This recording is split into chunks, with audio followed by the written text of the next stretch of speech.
For many years after Adeline was laid to rest, the search for answers continued, but the case began to unravel. Investigators began holding men across Berks and Schuylkill counties for questioning, some because of rumors, others because they matched witnesses' descriptions. David Gumbert, Tom Williams, their names filled the newspapers as their arrests were announced. But during hearings, the accusations failed to hold. At one point during the investigation, a rolled-up shirt hidden inside a hollow tree became the center of the case. First claimed by one man, then another. Each explanation contradicted the last and led to more loose ends.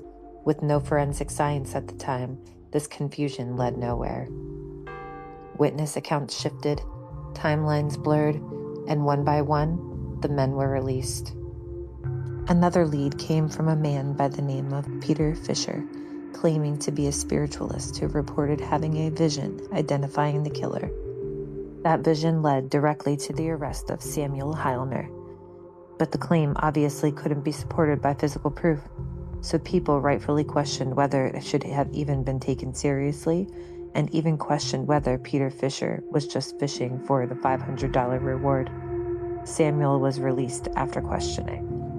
Between rumors, fears, and unproven claims, the search for truth grew more uncertain as time passed.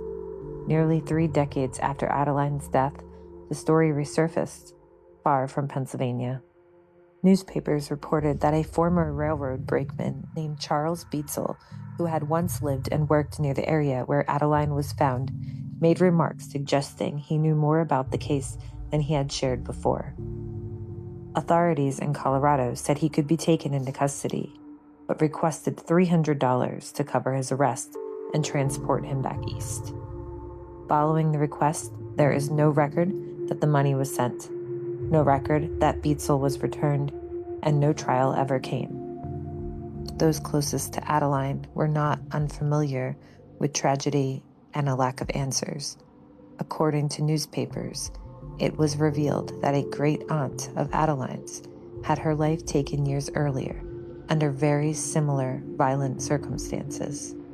That case, too, remains unresolved. Her stone does not soften the truth. It records it plainly, refusing to let her story fade. Justice never came for Adeline. Maybe that's why people say to this day, when walking her path, you can hear footsteps following behind you. If you just listen.